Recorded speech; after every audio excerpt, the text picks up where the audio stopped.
Welcome to Otakin with Dave, coming to you from his palatial fortress in Sin City, where what happens in Vegas is talked about everywhere. Put your hands together for the pastor of positivity whose glass is always at least half full. Here's Dave.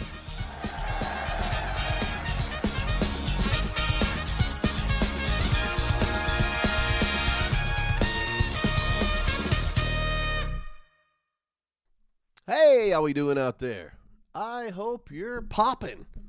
I know I am. I am top shelf and ready to go. It's at the cusp of summer. I guess technically it's mid-spring now, depending on, that's when I don't know when you're listening to this, but that's the time of year, and there's something in the air. I'm getting constant, I guess, not complaints, but people reaching out saying, oh, I hate my job. Oh, I got to find a new job. I don't know, the weather's better outside, or, you come back from vacation and dread going back to work. It always bothered me when I had friends who hated their work so much that they ruined a Sunday. Oh, I got to go back to work tomorrow. Or the last 2 or 3 days of vacation. Oh, Dave. Back to reality. Well, if your reality's that bad, you need to change something. However, that's not what we're talking about today, necessarily. It's about, is it time for a new job? Or maybe a time for a new attitude? Things change. Good, bad. The grass is not always greener, but sometimes you're standing on dead grass. And I get that. So it's a tough thing, depending on your circumstances or the point in your life. But it's a valid question. And I've had several jobs. I've had jobs that I've been in more than 20 years. I've had others that I've evolved into more of a project type thing. I'll join a company for a few years with set goals. I accomplish those goals and I move on, and we have a set beginning, middle, and end. That's pretty cool. It's hard to do that early on because you need more security. You need to build for retirement. You need to do all the things that you need to do. But what I want to talk about today is, all right, maybe it is time. So the decision to find new or different work or job or vocation, it's more common now. I think it's more common than it ever has been for a bunch of reasons. You think about it. The pandemic changed so much. I don't like to talk about it. I really don't. It was a time that it's almost become nostalgic now. I'm not going to get in the political side of stuff or conspiracy theories or any of that, because I think a lot of good came out of it. I'm grateful for a lot more than I was then. But it made a lot of people rethink what matters most in their life, their flexibility. A lot of people worked from home that never worked from home before. And it's like, oh, I like this. Others like, oh, I don't like that. But the whole conversation around work-life balance and what's my purpose and what's best for me, that came more to the forefront, and we had more options. Just the remote or hybrid work model, it opened up so much. It really did. So people are no longer limited to jobs close to their home or commute times in many situations. And it has spoiled a lot of people, honestly. I think there's great value in going to work and the camaraderie of working with people and time in the break room, around the water cooler, if you will, the commute home to calm down. There's a lot of value in it. However, just the freedom and flexibility, that causes people to have maybe more jobs, maybe more side gigs, or definitely more options. So that's why people are looking for other jobs. In the job market, it's more fluid than it's ever been. So much demand. If you're talented, so many industries need you. And there's cross-training, there's technology, there's, AI and all that stuff. It's bringing more and more, but it's giving more workers more leverage, whether it's working conditions, home, remote, hybrid. Okay, if you want me to do that, you got to pay me more. All right, well, you've got to give me more growth opportunities, or you got to give me more benefits. For talented people, you have more bargaining chips now. And, employers are more open to this because they know it. The number one thing I hear when I talk to people in business and manufacturing especially, what's your biggest challenge? Labor.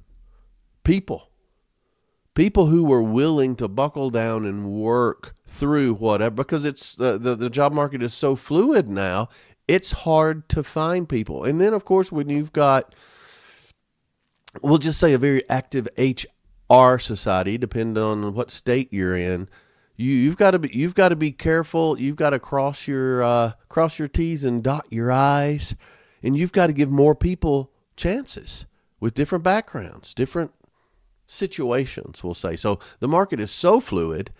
That's why, people are looking for different work more often. I think the other side, to go a little negative, people are getting burnt out, man. You're just getting burnt out. Stress, long hours. One thing about working from home is you're probably going to work more hours. Some are going to work less, and you got to watch productivity. But I know I can work 24 hours a day right here. I can. I got 3 big screens. I got calendars. I got smartphones. I got whatever. 24 hours a day. I could work. I have to be disciplined to not do that. But that can burn you out if you don't love what you do. And, that's something you need to understand. Burnout also occurs. I've worked in Orange County, California, where people will commute from 30, 40 miles away, which in the morning, that's an hour and a half. And in the afternoon, it can be 2 hours. Well, that's 3 or 4 hours of your life every day in the car just to get to work. If that doesn't burn you out, you're asbestos. So that's part of it. So burnout, that's why people are looking for something different, something new, some greener grass. And then I think a lot of people, you feel stagnant. I've been in positions before when you get it dialed in, and it's like, well, this is on autopilot, which is great. This is fantastic. However, it's not rewarding.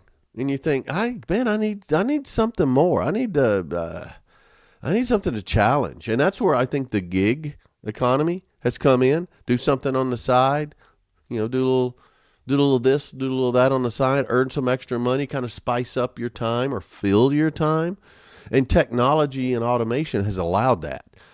Some there are jobs today that didn't exist before. Now, a lot of jobs are going away as well. But there's just, with the tech advances, it's teaching people new skills. It's causing people to need to learn new skills.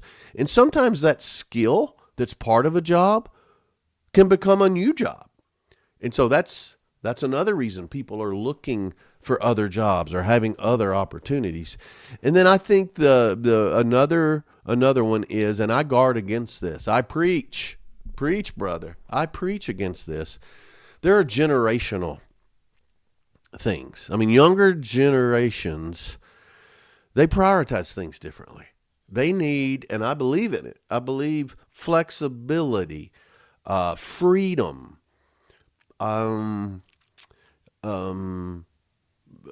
nuanced thinking, not just that same old legacy. We've always done it this way. That's why we do it this way. We'll always do it that way. Younger generations, absolutely not. And you know what? They are right.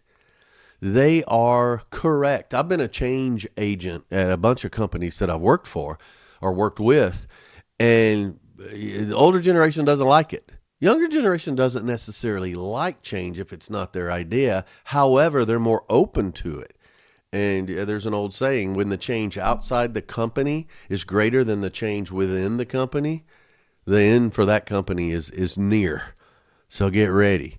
But that's some reasons why you're seeing a real drive for people wanting and being able to change jobs, change vocations, change careers completely. And it's every situation somewhat unique, and it takes a strong person to do the analysis and make the decision. It takes courage. I've, not to pat myself on the back, but there's a couple of times where, man, I could have just rode the wave. I was in a company that I could have just played nice, checked the box, yes sir, no sir, moved along, and been set.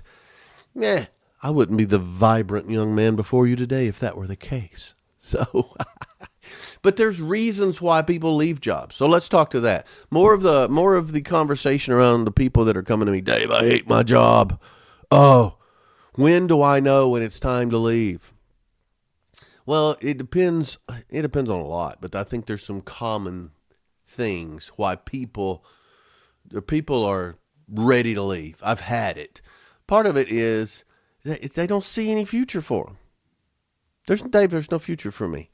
I don't have, I come in, I do my work, I get a pat on the back, I get my merit increase every year. It's meager, but I don't, I'm going to be at this same desk in 20 years.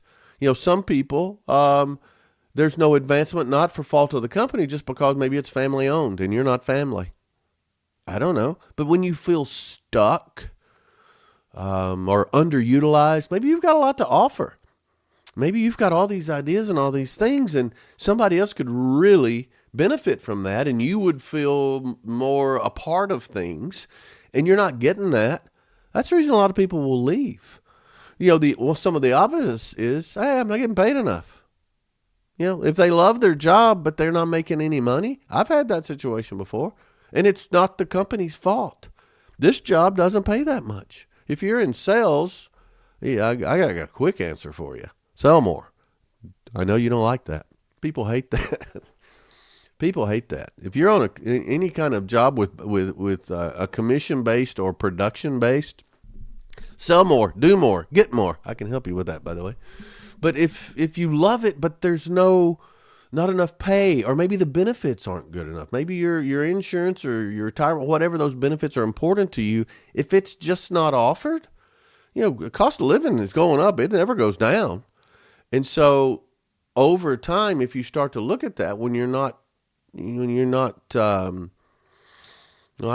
being realistic or you're being negative, it could be either one. You're thinking, in 5 years, I'm still going to be here doing this, but my cost of living is going to be here.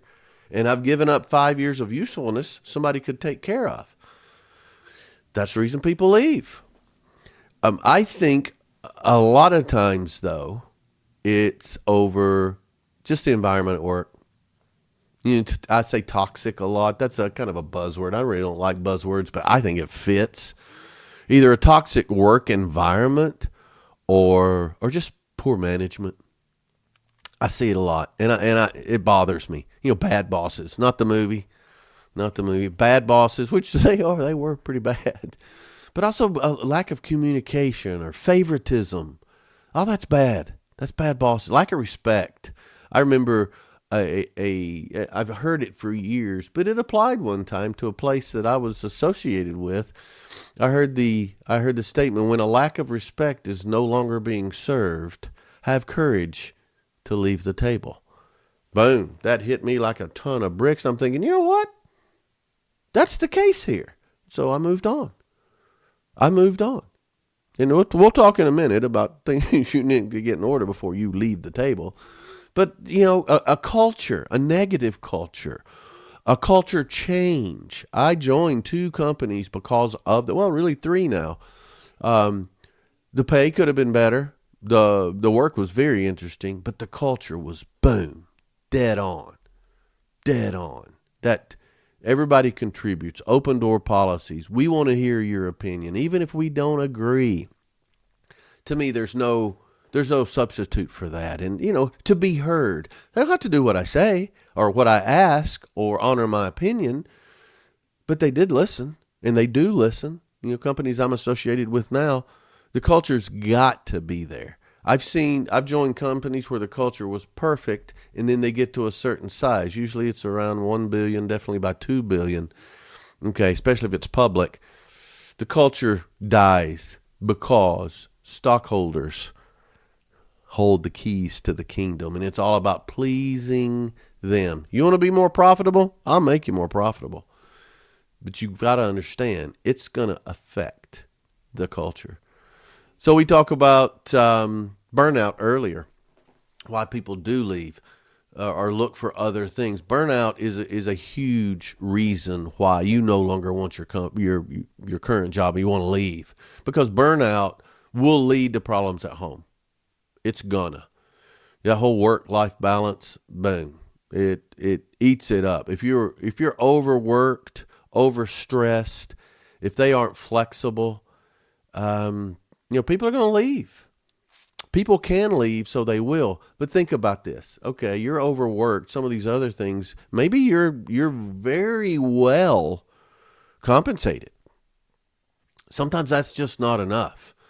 When your relationship with your partner is messed up, or you're missing kids' ball games, or you're seeing, in my case, my first year of my daughter's life, we looked at a bunch of videos at her birthday, and I realized, whoa, I'm not in a bunch of those videos. It's because I was working too hard, doing too much, trying to build something. And I did, but at what cost? I wrecked my health, almost wrecked my marriage. Thankfully, I came to my senses, but that happens a lot. Thankfully, people are more protective of hopefully their time, but definitely, what's this doing to me up here? Mental health is overused because mental health is so broad. It's mentally, how am I feeling today? It's also mentally ill. It's also mental problems. So I got to be careful with mental health, but I'm not in a good place. I'm burnt out, and the job is the source. In the getting to a good place process, that's what we look at. Stress, worry, distraction. What's the source? Homework or play? Defining that source correctly helps you deal with it. Defining it incorrectly helps you compound your problem. Boom, that's another one. That's one of the first ones I talk in. So, however, burnout, work-life balance, they kill each other. And then I think one of the best reasons to leave is I need to capture my potential. I have some goals. I want something more fulfilling. I want to build something. That's what hit me a lot. Leaving a legacy. I was doing some reading on this. A legacy is a great thing. People want to be remembered well, but I read something earlier today. It said, if you live to be remembered by others, remember they'll die soon and their memory of you is gone also. So kind of a negative philosopher. But it's not negative because it's reality. You need to be fulfilled. If you've got goals and you don't go after them, eventually that's going to be an emptiness. So when you can tie those goals to work, and the goals don't have to be, I'm going to build a company. The goal can be, I'm going to bust my tail here. I'm going to get that 3% raise every year. And in X number of years, I'm going to be able to retire, not worry about money and all these things. And at that point, I'm going to be able to do whatever I want, spend time with who I want, do all of this stuff. That's a goal. That's fulfilling. And if you have doubts about any of that, okay, you can do something about it. But sometimes it's more altruistic as, a purpose. What's my purpose in life? The main thing is, what do you want this to get you? Or what do you want a job to get you? Where do you want this to lead? And is this going to do that? Sometimes people don't, they're too emotional and they're thinking, I hate this job, I quit. Okay, let's think through it a little more. Why do you hate it? Why do you hate it? Is it people? Is it the work? Is it the environment? Is it the commute? Or is it something else? So that's very important. But leaving a job's a big move.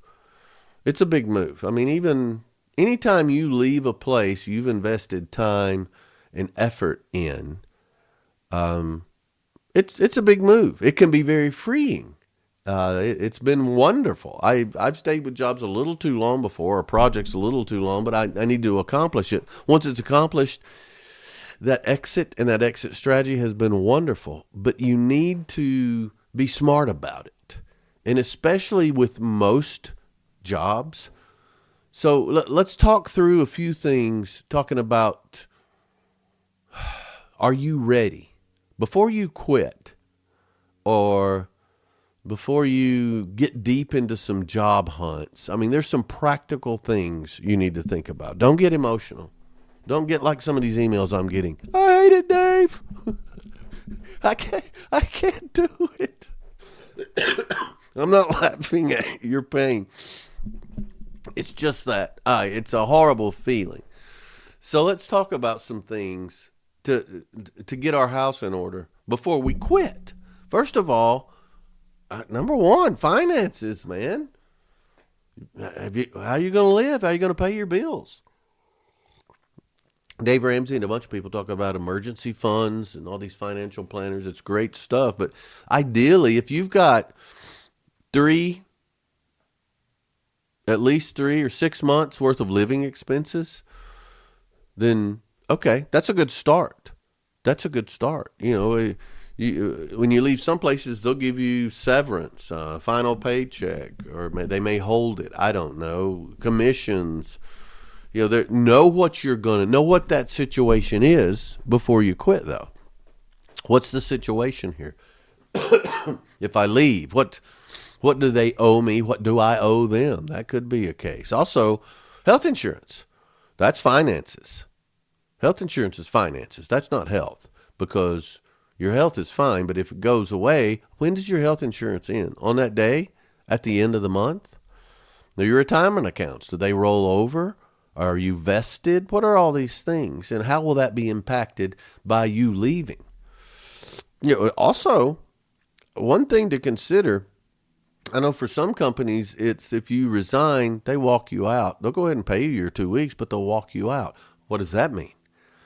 Okay, well, I had a couple of companies where I gave a couple of months notice, which is far too many, but I wanted to make sure we tied everything together. I had North America, and there was a lot of different things I had to put people in touch with, and I've always left on good terms.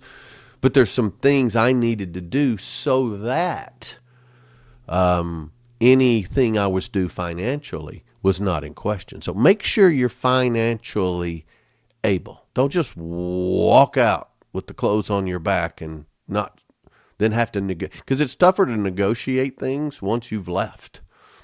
The second thing is, hopefully you've researched your qualifications in the industries you want to enter. Are there a lot of opportunities? You know, how long does it take to land that role? If you're being recruited and have an offer, different situation. But when you're just upset and want to leave, do your research. Check the demand for your skills, not just what you're doing now. What are you capable of doing? You know, part of the reason you want to leave is because you're not being utilized. Well, what can you do? And there's a lot of stuff online that you can look at what's available and what the market value of that is. So check that out. And then look at your reasons for leaving. Hopefully you've already done this and you've dug in, but be clear on the why. Is it those things we said earlier? Is it personal growth? Is it no leadership opportunities? Is it the culture? Is it the flexibility or freedom? Or is it something else? Hopefully it's not just Joe at the cubicle next to you. I mean, if that's it, there's a Joe everywhere, you know? So look at that, because this can help you from jumping from one bad fit to another bad fit. So understanding that, hopefully you've done this ahead of time, and over the course of days, months, even years, you're keyed in on the why. The reason for this, I remember one of the last projects that I entered into, hopefully you use everything you go through. Good, bad, ugly, whatever it is. And I was able to be very specific as to what I wanted. You know, I'd like a niche market with a smaller geography, with a very specialized this, that, and the other. I need a workforce that has some technical ability, but they need sales skills, and I need leadership to be invested in training and open to new ideas and new tools. I got the perfect fit. It was fantastic. And it's very rewarding because it's almost like a recipe. You look at all the ingredients and some of them, I don't know about that. But I'm telling you, if you want to give me a chicken bacon ranch anything, I'll take it. I love chicken, I love bacon, and I love ranch. Put it on a quesadilla, put it in a wrap, put it on a pizza, I'll take it. The reason I'm talking about that is when you match your reasons for leaving to what you want to go to, you're more specific as to what you want. So hopefully it won't be as bad a fit. It'll be a nice fit. You're still going to have personality problems. You're still going to have bad days, but it'll be a closer fit. So understand your reasons for leaving. One of the best of these to really dig in on. Okay, let's look at timing. Are you due a bonus? Is it close to the end of the year? You've got raises coming out in 6 weeks. Raises and promotions usually come around the same time. Is it worth waiting to see? You never know. In that time, someone may leave. It may open up more opportunities. And I know people who have left jobs because they didn't get promoted and they couldn't stand their supervisor. I know one particular person who quit, went to work. It was something more rewarding, she thought, and it was so much more work. It ended up not being funded the way they thought, and it was going to take more years to get to where she needed to be at a lower level than where she was. 60 days after she left, the boss she hated was fired. She would have got that promotion if she'd stayed. I don't do that to talk you out of anything. I'm just saying, look at what's coming up and the timing. It may be worth waiting another month, another 6 weeks for. Consider project cycles. Leaving somebody in the middle of something, or in the middle of, if you're an accountant and you quit in the middle of March with tax season coming up, that's not right. There's strategic times. There's a lot to be said for leaving on good terms, even in a position that you don't like, and maybe they don't like you. I don't know. But at least you can say, hey, I did this. And there are times where you say, hey, I'll stick it out until then, but I'm going to let you know. And then if they want to let you go, that's on them. You've done, in my opinion, you've done your obligation as far as leaving. So also, you got to always look at what you want to do next. Will that next role take you closer to what you want long term? Will it? Or is it just a bridge to the next one? You got to, in these type of things, you got to think beyond salary. Look at your skills. Look at your true potential, your growth potential. Yeah, okay, well, I can do this. Well, is this company going to make me, or am I going to get the training? Am I going to get the new skills there? You can make that, just like when you're interviewing with a company, you're going to tell them the best parts about you. They're going to tell, if they want you, they're going to tell you the best parts about them. Digging in a little further, not just, I need to develop some new skills. I'd like to do this. And they say, yeah, oh yeah, we can do that. Okay. Tell me how you've done that with others in the past. Dig in. An interview, and I should do a podcast on interviews. An interview is two-way. You're interviewing them as well. And, the higher in the organization that you interview, the better. I just recently, when I talk to somebody, it's not, I talk to the president and I like very shallow organizational charts. Talk to the owner. Nice man. Been through, I enjoy it so much, but I feel like, okay, I know more. That's why I felt comfortable associating myself. It's fantastic. And then another thing you got to do before you jump is, you got to network. It may be a small network, it may be a large network, but hopefully you've got one and you've got some trusted contacts in the industry or the industry you're looking at. You've got people you trust, I hope. And so that's why, we talk about your circle. Pardon. You got to have people you trust. Good people that you can bounce stuff off of at home, work, and play. So that is very good. Here's what I'm thinking. And people, just like I just did one, people that will disagree with you.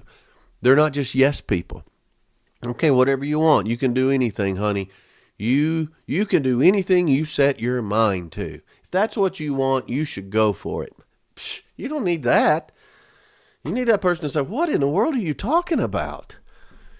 You don't even speak Dutch. Somebody that will just the voice of reason, but still support you.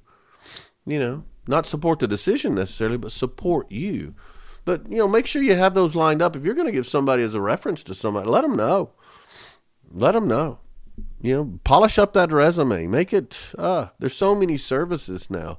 But make sure you have your network in place before you jump in the pool. And then the exit strategy. There have been positions that, not to make it too personal, but places I've left that it surprised them. And, even though they knew it was going to happen, they were surprised it happened then. It's kind of like a death. Yeah, you knew the time was coming, but it's so final. So make sure that you are prepared. How, when, why around giving your notice. What's the proper amount of time? What's the proper way to do it? To whom? I usually go to the person who hired me and let them know, just so you know, I'm going to be doing this. The time has come. And I love that we've talked about this and yada, yada, yada. I know people who have resigned, effective a year from now, or stayed on an extra fiscal year or whatever, just to let them know so you can put things in place. Help train your replacement. Have all sorts of contingencies, but leave things in as good a shape as possible, because I'm telling you, the world is very small. Checking references, bad news, burned bridges, they are so obvious now and easy to find, and you never know who you're going to cross paths again. I have worked for people, and then within 2 years, they worked for me. And you, depending on your deal, you need to be able to, you may need to call on some people for recruiting. The good ones. That's why it's nice to be a good person, easy to work with, hard worker, all these things that you would want your people to be that, because you may need to be recruiting in any of these stages. So just to go back, make sure you're financially ready. Understand the job market. Analyze your reasons for leaving. Why am I really leaving? Why am I really leaving? Is the timing right? If I got my network in place, and then what's my exit strategy? How am I going to leave? What are the words that are going to come out of my mouth? Yeah, I've dreaded some of those conversations, and some of them it was a celebration. One company it was more operations side of things, and I accomplished all my goals. I had it all squared away. I had a team in place. It was running like a sewing machine to the point to where, I just had to tweak it every now and then. And when people would come to me asking what they should do, I said, "What do you think?" And the 10th time in a row, when they thought the same thing I did, it was time to leave, and that was jubilance there. So, reasons not to leave. I think this is probably digging in. And I don't mean to be presumptuous that I've got all the answers.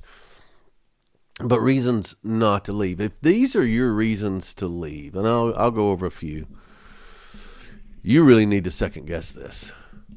So, first reason not to leave. I just don't like my boss. It's risky because not every boss is going to be your favorite. Some reasons they are the boss for the reasons you don't like them. Personalities clash. But the grass is not always greener. You think you've got the worst. He may get replaced and it'll be somebody worse. And if he gets replaced, I say he or she gets replaced, you may think you should have had that job. Well, somebody doesn't believe that. And that may actually be worse. Or what's bad is when you leave to another place and they're worse, because they're not going to bring that out in an interview. I've had people leave a bad boss, go to a different company. That company's required, and they got the same bad boss again. Now they've got egg on their face. Don't leave because of a person, especially if you haven't addressed it. If you haven't done anything to try to fix the situation, improve your communication. It's tough to increase communication with a person you don't like to communicate with. However, that helps you dig in a little more. A lot of times you find that rough exterior or what you don't like about them. That's work, Dave, and they have to be that for this reason. And it's not toward you. It's for the group. One-on-one, they may interact differently. So if you haven't tried that, try it. Try to get feedback from other people. And it's, in the right way. We all know how to do this. I mean, you do it probably unintentionally, but, I'm having a tough time. I'm having a tough time with Roger over here. I'm doing this, and somebody may be able to give you some insight. Oh, I did it first.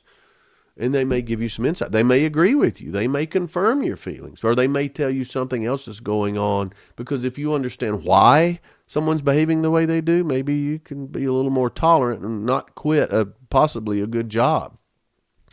But also there's times when you can reframe that relationship a little bit and think, okay, he's tough, but he can teach me something. I had one particular boss. He was the owner of the company, and he was brutal to everybody. He would yell. He's the guy that everybody was smiling in the shop one day, so he said, we need to fire somebody. Everybody's too happy. Morale's too high. We need to get people on their toes, and he flipped a coin and fired somebody. Hello. I learned a lot from this guy. I learned what not to do. I spent 5 years there. This is in the 90s. But I learned a lot of what not to do. So even then you learn something. He and I worked well together, honestly. I didn't respect him with a lot of things he did, and eventually that, it took its course. However, I learned a lot from him. So don't just leave because of a bad boss until you try to address it in some way. Excuse me. Sorry about the coughing. Also, here's another reason. I'm bored. Well,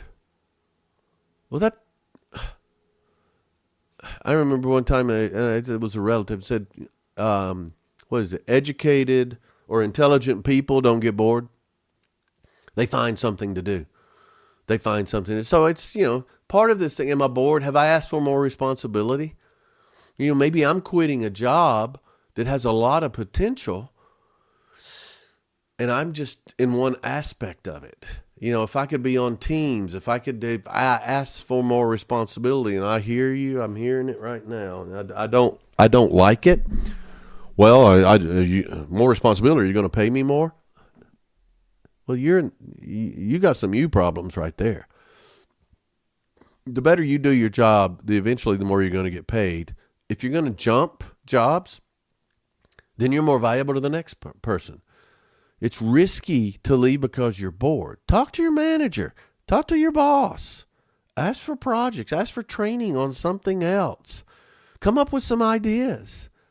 Look at the process and say, what, we're doing this, and that's taking. I had a consulting gig one time to where they were using a ton of water. They were using 1 million gallons a day. And I looked at the situation. You turn the water on at this end. You got a 100-yard building. I'm paraphrasing. 100-yard building. They would spray down the water. Then they had to come all the way back around and turn the water off. Okay. I look at it and I thought, why don't we put a shutoff at the other end? That way water is not running full steam ahead as they walk all the way back around, smoke a cigarette, tell a few jokes, do whatever, and then turn the water off. Cut their water usage by 25%. Hey, how about that? Pay attention. Suggest something. Use a side project. Come up, do some work on something they haven't even assigned you, but I'm gonna figure this out. If a lot of people are complaining about something, like the pests at the warehouse, the cats on the rafter story. Those two decided, hey, I'm going to get rid of these rats with some cats. It didn't turn out like they thought, but they took it on themselves. Nobody told them to do that. Or use the downtime, your boredom, to improve a skill. Somebody's really good at something. You'd like to be good at it too. Just, can I listen in on this? Can I pick your brain on something? Boredom is not a reason in and of itself to leave. Some people would kill to be bored at work. Those are the wrong people too. So don't leave because you're bored. Do something about it. Then the third one, I'm not getting promoted fast enough. Does anybody? Titles don't take as much time as titles and raises. In jumping from job to job, chasing a title or a dollar amount, it's going to damage your reputation. Ask for that clear path. Okay, if I do these things, what does that mean to me? What will it take me to get to this point? That's important. That's why you need to be able to communicate with your manager.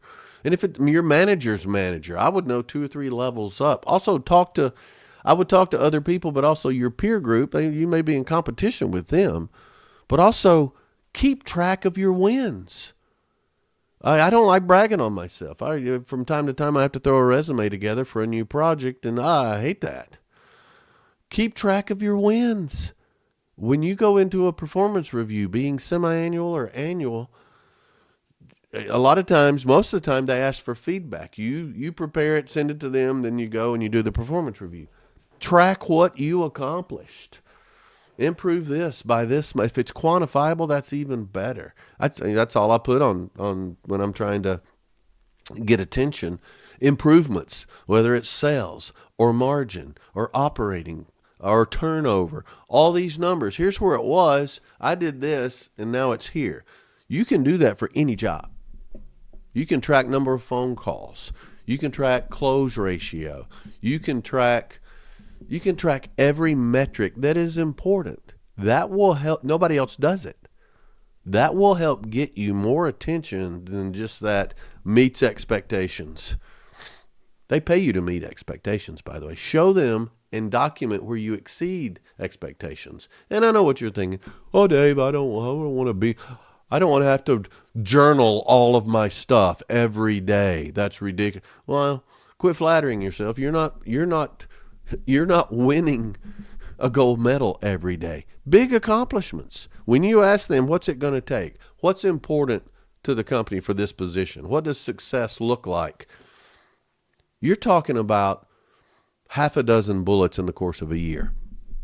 That's not a lot. And no one else is going to do it. You're doing a good job. What does that mean? What does that mean? It's hard. It's too general. Be specific. Track them. That will get you promoted quicker. No job is going to hire you. And if they promote you immediately, well, that's going to be a while before the next one because you've got to earn them. And if you don't, they're more hollow. Here's the dirty little secret. A lot of times you get a promotion, the raise isn't that big, but you have twice the responsibility. Did you want that promotion? You want that fancy title? If the title's what you want, hey, you can call me a bed bug. I don't care. Here's what I want.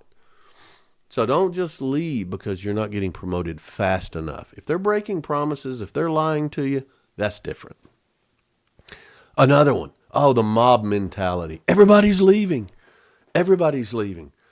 And you start hearing where they going. Oh, they went over here. Oh, they're getting paid this much. Oh, they're doing that. FOMO kicks in. Oh, my goodness. FOMO is not a career strategy, by the way. But they maybe leave for reasons other than you. A lot of people that leave are forced out, or it's to the point to where they were going to get fired. Some people leave because they find another opportunity. Okay, that doesn't mean that wherever they went is as good. They just left. One of the biggest mistakes I see is when somebody leaves and somebody's getting $2 more an hour at another place. Oh, I'm going too. Well, that person is not even settled in. You don't even know what the culture's like or the work environment. They just interviewed. They've got job hopping euphoria. So wait a minute, reflect on what you got here. You might not even thought about leaving, but now everybody's leaving. Oh, what are we doing? Is it they're running to good? They don't know. It's a honeymoon.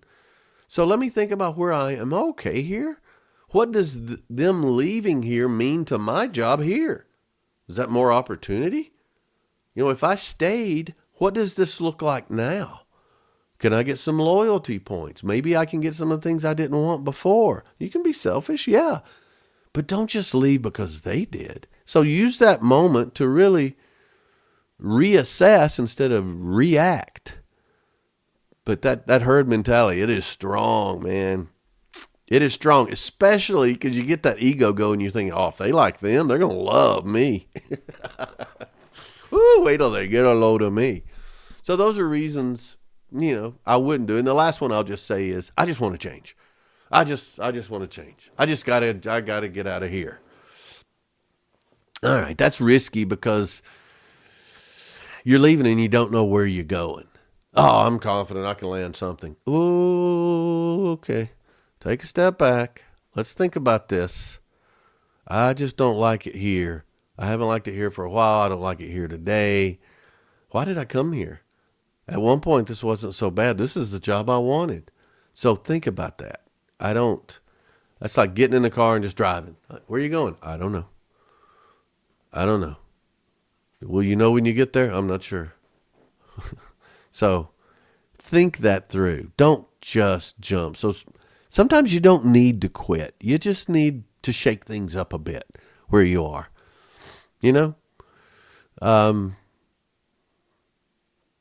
I've been in positions to where, even with customers and sales customers, and you do this from time to time, the customer you like to be in most right now, you just love it. If you go anywhere, you go to that customer. It's great. It's Barney time. I love you. You love me. Then at the same time, you've got another customer. You'd rather go to the dentist than go to that customer. It's horrible. Everything's always wrong. You can't please them. In my career of 35 plus years, just in talking about sales, those customers will flip-flop in 6 months. Now that great customer sucks, and that horrible customer is the Barney call. So same way with jobs. Sometimes the writing's on the wall, but sometimes you just need to shake something up. Sometimes you just need to shake yourself up a little bit. Change that perspective a little. And then sometimes you need to go. I am not discounting that. So honestly, a lot of people, they wrestle with this for short periods of time and make decisions. If it's a long period of time, okay. But sometimes it's not the job that needs to change. Sometimes it's just, okay, should I quit this job or should I change my attitude? And I like to break it down into a couple of buckets. Excuse me. It's in my chest, by the way. Should I change my attitude or should I change my job? So signs it's time to quit and not just adjust your attitude. It's just not a fit with my values. Maybe it's an integrity thing. It's ethical. My personal beliefs. The reason I quit that job with the guy that flipped a coin and fired a guy is he went to the unethical side, and I don't want to be associated with that. Yeah, I was doing a great job, but when it goes to the unethical side and asking me to do something that's unethical, no, time to jump. Absolutely, found something and jumped, and didn't go to that side. Another reason, time to quit. I've asked, train me, develop me, promote me. Nothing. Maybe they lied to me. Maybe they said they would and haven't. At some point, the only clear path forward is I got to find somewhere else. I'm going nowhere, and it's to the point where you can't take it anymore. So you do all those things and you jump. A toxic culture and poor leadership, that's a reason to go. When it's draining you. It could be micromanagement. It could be blame games. Of course, discrimination or some favoritism, if you don't trust them, and I don't mean trust them to reward you. I mean, you just don't trust them. You don't believe what they say. Your Sundays are ruined because you've got to go there on Monday, and you get tense thinking about work. You got to do something. I'm not saying quit today. I'm saying plan to quit and prepare. We talked about the burnout, but also if you're staying out of fear, rather than excitement. And I know this is a little touchy-feely, but you're not excited about your work. You're just afraid to try something else. Or it's all you've ever known, so you're afraid to take a calculated risk. And I say calculated risk. And you find yourself wanting to quit more than wanting to work. And I know if you're in an hourly job and you're working in a factory, that work may not be rewarding. But if all you think about is quitting, and it's got to the point where that's what you talk about a lot. You talk to your wife or your friends or your coworkers. I got to get out of there. I got to get out of this place. And that's predominantly what you talk about. It's time to go. It's time to go. So signs that you may need to switch and change your attitude or your mindset, that would be when you're focused on what's missing, not what's working. I'm big on gratitude and focusing on, okay, what's good about this job? What is good about this? What can I control and what can I reframe? If it's a person, how can I change that relationship? Can I avoid that person? Just reframing situations. Really it's the Monday morning meetings. It ruins my Monday. It gets me behind. And then I'm working the rest of the week trying to catch up. And then Friday's preparing for Monday. Maybe address that. But what's the good parts? Because there are good parts. If you can't come up with any good parts, you need to dig deeper, because there's good in I can find good in everything. And challenge me. Send me an email with a bad situation. I'll show something good about it. Maybe it's a thin silver lining. Also, reframe your attitude. If you haven't communicated what you need, you're just bitching. Well, before you jump ship, ask for more. Ask for more support, more training, more flexibility. I know people who have quit. They come and they resign, and what's the problem? We would have gladly done more than what they thought they needed. You need more time off? You want to work from home? You want to wear jeans on more than just Friday? Ask. Don't just jump. And if some of your reasons for frustration are temporary, it's a big project. It's a deadline. It's a time of year. Maybe something going on personally in your life that's causing extra stress that's just for a period of time. It may not be worth quitting your job because your job is not the source. It's something else. So that can need an attitude reframe. Then also, a lot of people, they feel underqualified. I've been so successful and I've done all this stuff. They're going to find out I'm a fraud. I got to get out of here before they know the truth. That's all up here. Imposter syndrome, I hear it's real. Self-doubt causes people to leave good jobs. And it's ironic because a lot of times self-doubt happens to successful people. So talk to somebody, but understand you are being recognized. You're probably being recognized for less work than you deserve, but also you're probably being not recognized for some work you do deserve.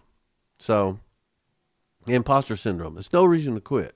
And then probably the biggest thing is you're comparing yourself to other people. Social media, coworkers, friends, all of this, everybody else seems to be doing so well, but I'm floundering here. FOMO can trick you into believing you're behind the curve when you're not. So don't compare yourselves to others. That's why it's so important, all the things we talk about here. Have a good support network. Get drama and negative people out of your mind. Back away from social media. Understand where you are, your value, and self-confidence. It's important. So, sometimes you've got to have these gut checking questions. If your pay or your boss or your title changed tomorrow, would you still want to be here? If you got a promotion, got paid more, they got rid of Joe. They got rid of Tom in the cubicle next door and all this stuff. If all that was different, would you still want to be here? If not, well, maybe time to go. But if that would change is going to be constant. So don't just jump. But once you're sure, yeah, but prepare like we talked about with the timing, the financials, all of that. So I hope this helps. It's a tough decision. Sometimes it's the most liberating and freeing decision you can make. And kudos. However, it is rough when you leave and you wish you'd stayed. Getting the regret, resentment, guilt, all that comes in. So take your time, work through it. Hit me up if you got some specific situations you'd like to talk through. Reach out to me, dave@otalks.com or david@otalks.com. I appreciate it. I love your feedback. It's fantastic. So those of you who are in the situation now, kudos. Stick to it. Thanks for reaching out. Those who have been through it, let me know how you resolved it. And on the other side, I think we're all going to go through it from time to time. So if you love your job, you're fulfilled, you're rewarded. Isn't it great? Isn't it? Good Southern word. All right. Thanks for hanging out. Thanks for hanging on. But most of all, thanks for O-Talking with Dave and Giddyup. Hey there. Are you having computer problems and can't get the help you need? Is there a language barrier or other obstacles that make you feel insignificant and unappreciated? We know just how you feel, and we are here to help. We are the Amish Tech Team. The Amish Tech Team is known for their work ethic, quality craftsmanship, and attention to detail.